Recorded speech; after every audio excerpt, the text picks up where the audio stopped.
Hello दोस्तों, welcome to back my YouTube channel. तो so guys, आज की इस वीडियो में हम डिस्कशन करने वाले हैं अध्याय 1 सत्ता की साझेदारी। तो सत्ता की साझेदारी का हम चैप्टर आज इस वीडियो में फाइनल करेंगे। साथ ही साथ कुछ महत्वपूर्ण इम्पोर्टेंट्स MCQ क्वेश्चन भी करेंगे जो पेपर की दृष्टि से बहुत ही महत्वपूर्ण होने वाले हैं। तो आइए करते हैं अपनी सेशन को स्टार्ट। तो पहला यहाँ पर हम देखेंगे परिचय पहले।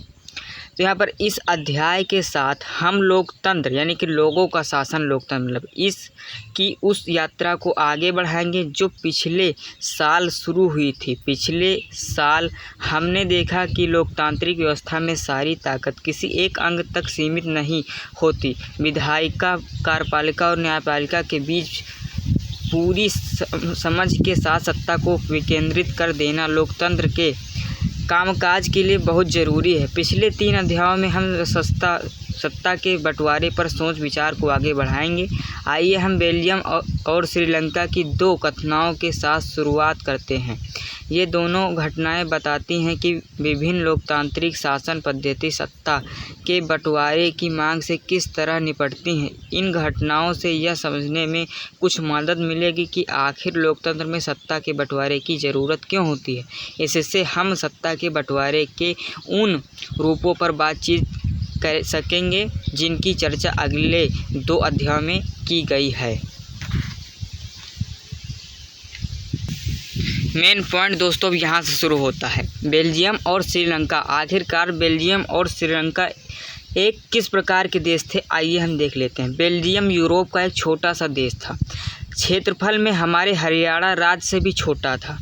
इसकी सीमाएं फ्रांस, नीदरलैंड, जनवरी और लग्जमबर्ग से लगती है। सीमाएं मतलब आप मान सकते हैं कि इसके पड़ोसी देश लगती है। इसकी आबादी 1 करोड़ से थोड़ी अधिक है, यानी हरियाणा की आबादी से करीब आधी है। इस छोटे से देश के समाज की जातीय बुनावट बहुत जटिल है। देश की कुल आबादी का 59% हिस्सा फ्लेमिश इलाके में रहता है और डच भाषी बोलता है। शेष 40% लोग वेलोनिया क्षेत्र में रहते हैं और फ्रेंच बोलते हैं। शेष 1% लोग जर्मन बोलते हैं। राजधानी ब्रुसेल्स के 80% लोग फ्रेंच बोलते हैं और 20% लोग डच भाषा बोलते हैं। अल्पसंख्यक फ्रेंच भाषी लोग तुलनात्मक रूप से ज़्यादा समृद्ध और ताकतवर रहे हैं।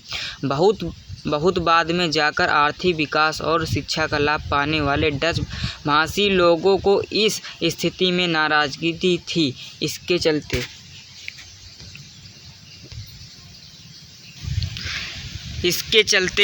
अल्पसंख्यक फ्रेंच भाषी तुलनात्मक में से ज़्यादा समृद्ध और ताकतवर रहे। बहुत बाद में जाकर आर्थिक विकास और शिक्षा का लाभ पाने वाले डच भाषी लोगों को इस स्थिति से नाराज़गी थी। इसके चलते 1950 और 1960 के दशक में फ्रेंच और डच बोलने वाले समूहों के बीच तनाव बढ़ने लगा। इन दोनों समुदायों के टकराव का सबसे तीखा रूप ब्रुसेल्स में दिखा। यह एक तरह की समस्या थी। डच बोलने वाले लोग संख्या के हिसाब से अल्पकृत ज़्यादा थे, मतलब डच भाषी बोलने वाले लोग की संख्या अधिक थी। क्योंकि दोस्तों यहाँ पर साफ साफ दिख रहा है कि डच बोलने वाले भाषाओं की संख्या कितनी थी, लोगों की संख्या 59% थी। ठीक, तो ज़्यादा थी, लेकिन धन और समृद्धि के मामले में कमज़ोर और अल्पतम में थे। यानी कि डच भाषी लोग संख्या में तो अधिक थे, लेकिन रुपया और पैसा मनी में ये कमज़ोर थे। किससे? फ्रेंच भाषी से। दोस्तों आइए इस स्थिति की तुलना एक और देश से करें। श्रीलंका एक जातीय देश है जो तमिलनाडु के दक्षिणी तट से कुछ किलोमीटर की दूरी पर स्थित है। इसकी आबादी करीब 2 करोड़ है, यानी हरियाणा के बराबर। दक्षिण एशिया के अन्य देशों की तरह श्रीलंका की आबादी में भी कई जातीय समूहों के लोग हैं। सबसे प्रमुख सामाजिक समूह सिंहलियों का है। इनकी आबादी कुल जनसंख्या की 74% है। फिर तमिलों का नंबर आता है जिनकी आबादी कुल जनसंख्या में 18% है। तमिलों में भी 2 समूह हैं। श्रीलंकाई मूल के तमिल 13% हैं। यानी कि दोस्तों श्रीलंका में 13% लोग जो हैं वो भारत मूल के निवास करते हैं। 5% लोग जो हैं कि वहाँ के तमिल बोलते हैं। और कुल पूछ लिया जाए दोस्तों तो 18% श्रीलंका में दोस्तों तमिल भाषा वाले हैं, जिसमें से 13% लोग भारत के मूल के निवास करते हैं। तो आइए अब इसमें से कुछ क्वेश्चन कर लेते हैं। यहाँ पर माइंड मैप के हिसाब से हम समझ लेंगे। पहले यहाँ पर बेल्जियम में ब्रुसेल्स बेल्जियम की राजधानी ब्रुसेल्स। इसमें फ्रेंच भाषी बोलने वाले 80%, डच भाषी बोलने वाले 20%, और यहाँ पर बेल्जियम में डच भाषी बोलने वाले 59% जो गरीब थे, और फ्रेंच बोलने वाले 40% जो कि अमीर थे, समृद्ध थे। जर्मन 1% थे। बहुसंख्यक अल्पसंख्यक, संख्यक कम। अब नीचे चलते हैं। ये माइंड मैप है दोस्तों, इसे समझ लीजिएगा। अब कुछ यहाँ पर हम क्वेश्चन करने वाले इम्पोर्टेंट।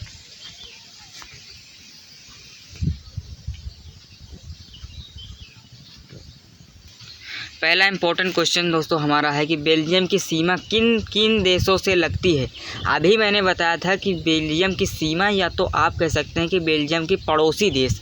तो बेल्जियम के पड़ोसी देश किन किन हैं, तो यहाँ पर फ्रांस भी है, नीदरलैंड भी है, जर्मनी और लग्जमबर्ग भी है। उपयुक्त सभी आपका राइट आंसर हो जाएगा। ये चलते हैं नेक्स्ट क्वेश्चन पर। बेल्जियम में निम्नलिखित में से किस प्रकार की शासन प्रणाली है।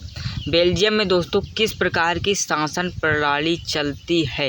एकात्मक चलती है, कि संघात्मक चलती है, कि तानाशाही चलती है, कि उपयुक्त में से कोई नहीं चलती है। तो बेल्जियम में दोस्तों तानाशाही चलता है, क्योंकि यहाँ पर फ्लेमिश, यानी कि बेल्जियम में फ्लेमिश डच भाषी बोलने वाली की संख्या कितनी है दोस्तों, 59%। कितनी है, 59% है। आइए चलते हैं नेक्स्ट क्वेश्चन पर।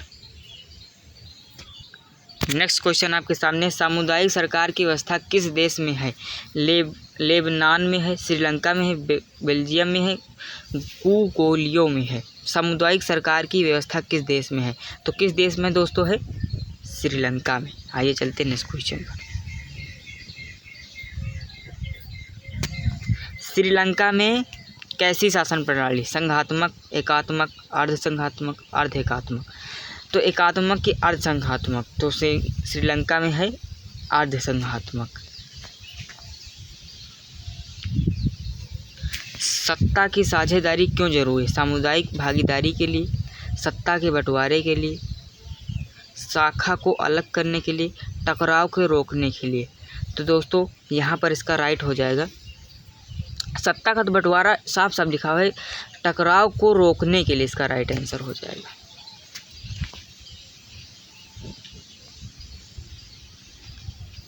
यहाँ पर दिया गया है 1970 से लेकर 1993 के बीच बेल्जियम के संविधान में कितने संशोधन किए गए, तो 4 किए गए।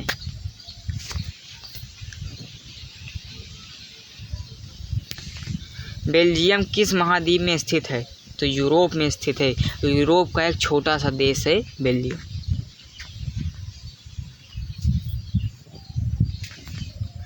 बेल्जियम की कुल आबादी में फ्लेमिश इलाके में रहने वाले डच भाषी लोगों का कितना % है, 59% है। कितना % है, 59% है।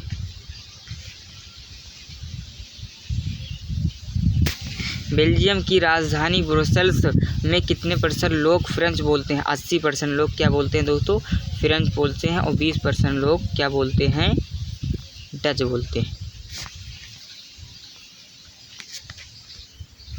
बेल्जियम की आबादी भारत के किस राज्य की आबादी के लगभग आधी है, हरियाणा के आधी है।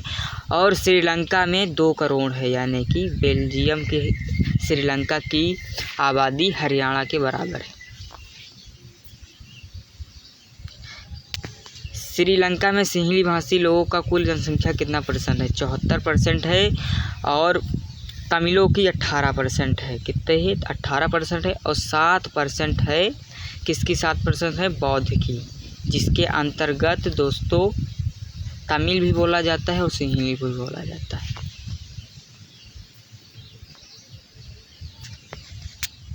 तो आज के लिए दोस्तों इतने इंपॉर्टेंट क्वेश्चन रखते हैं। तो इस सेशन को आप अपने मित्रों के साथ शेयर करें, लाइक करें। धन्यवाद।